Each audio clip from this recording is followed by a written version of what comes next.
Assalamualaikum warahmatullahi wabarakatuh. Baiklah, kita melanjutkan perkuliahan mata kuliah teknik penyediaan air minum, pertemuan keempat, sistem jaringan pipa, transmisi dan distribusi. Ini jaringan pipa transmisi atau saluran transmisi. Fungsi dari saluran transmisi adalah untuk membawa air baku dari bangunan pengambilan atau intake air baku ke unit produksi. Setelah di unit produksi atau membawa air hasil olahan unit produksi ke reservoir.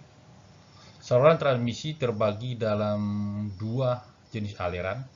Satu, saluran transmisi untuk aliran bebas atau tidak bertekanan. Yang tidak bertekanan ini berdasarkan gravitasi.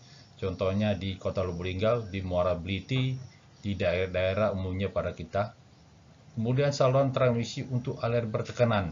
Ini untuk menaikkan air dari bawah ke atas. Biasanya ada di hotel-hotel, naik ke tendon atau bak air yang ada di atas.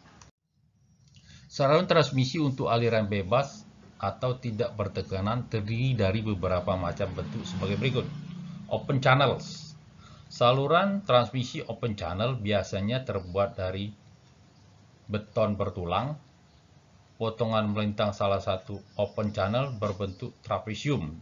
Ada yang bulat ini. Kemudian aqueduct.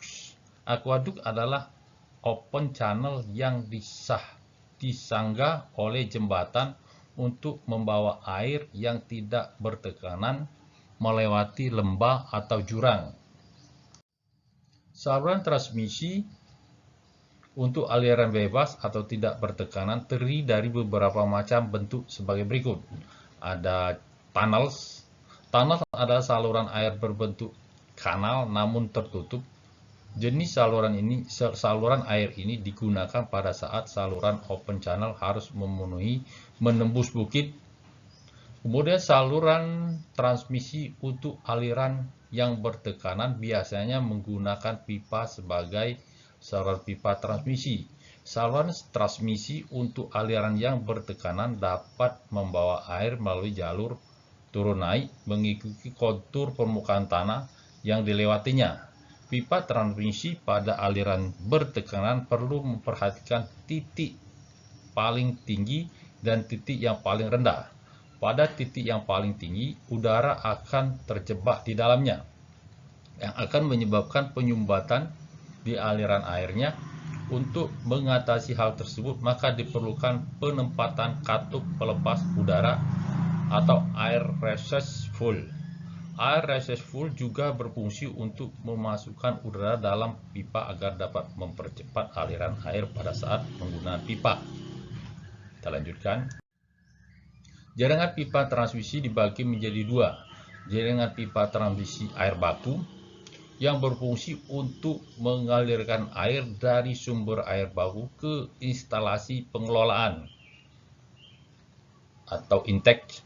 Kemudian jaringan pipa transmisi air bersih dan air minum berfungsi untuk mengalirkan air bersih atau air minum hasil olahan ke reservoir, penampungan hasil pengelolaan air atau dari reservoir induk dalam kurung penampungan hasil olahan ke reservoir pembagi sebelum didistribusikan.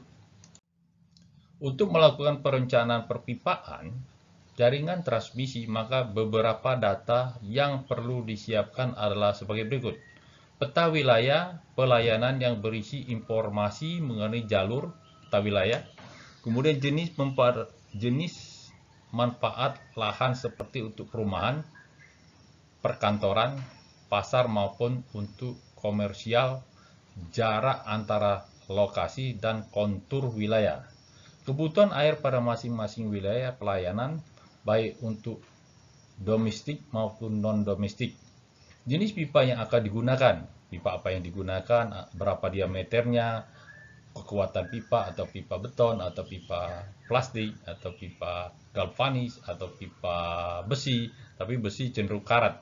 Jenis pipa yang digunakan, perhitungan kebutuhan kapasitas pelayanan. Nah ini, kapasitas pelayanan berapa yang dilayani, baik itu perkantoran, perumahan, pasar, dan komersial lainnya. Jaringan pipa distribusi. Jaringan pipa distribusi air bersih dan air minum berfungsi untuk mengalirkan air dari unit produksi atau reservoir ke pelanggan.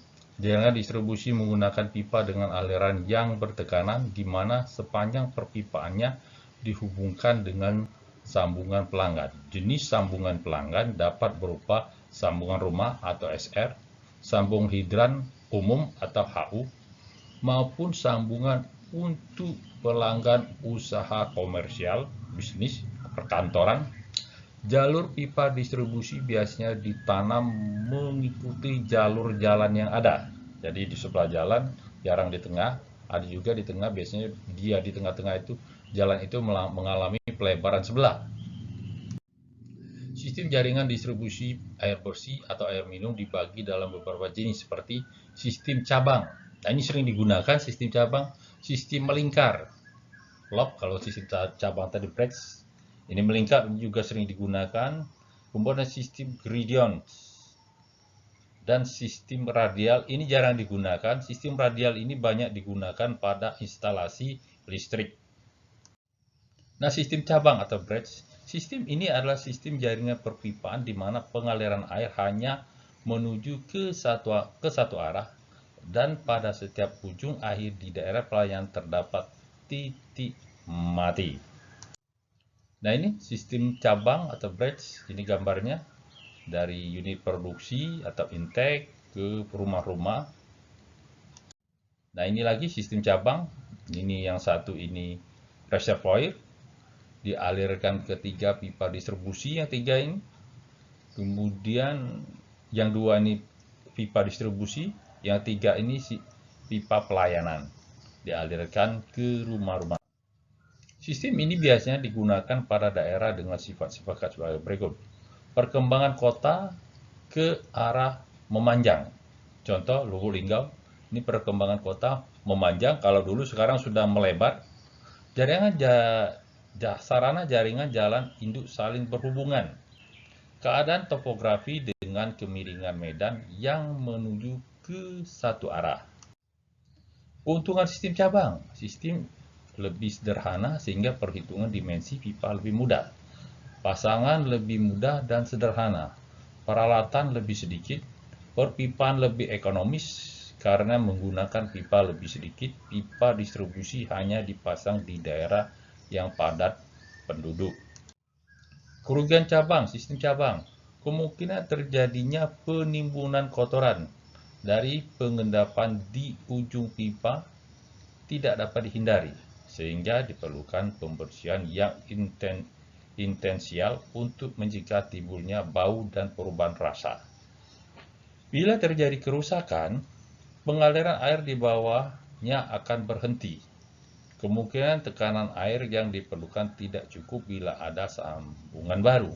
Keseimbangan sistem pengaliran kurang terjamin, terutama terjadinya tekanan kritis pada bagian pipa terjauh. Suplai air akan terganggu apabila terjadi kebakaran atau kerusakan pada salah satu bagian sistem. 2. Sistem melingkar atau lob. Sistem cabang adalah sistem jaringan pipa di mana di dalam sistem ini jaringan pipa induk didistribusikan saling berhubungan satu dengan yang lainnya membentuk lob sehingga pada pipa induk tidak ada titik semestinya titik mati, dead end. Ini gambar sistem melingkar. Satu keterangannya ini, satu ini reservoir, 2 ini pipa distribusi, 3 ini titik simpul, yang 3 ini jadi dia berputar-putar tetapi tidak ada terakhirnya, contoh yang tadi tidak ada berakhirnya. Nah, ini contohnya sistem melingkar. Jadi rumah-rumah kayak ini, jadi ininya kelebihannya ini dia mengendap, tidak keluar, tidak kemana-mana, tidak terbuang. Ini gambar 2 jaringan distribusi sistem melingkar. Pada sistem melingkar biasanya digunakan pada daerah yang mempunyai jaringan jalan yang berhubungan, perumahan, daerah yang perkembangannya ke segala arah, daerah dengan topografi dan relatif datar. Keuntungan pada sistem melingkar adalah aliran terdiskulasi secara bebas sehingga penanganan atau endapan dapat dihindari. Keseimbangan aliran mudah dicapai.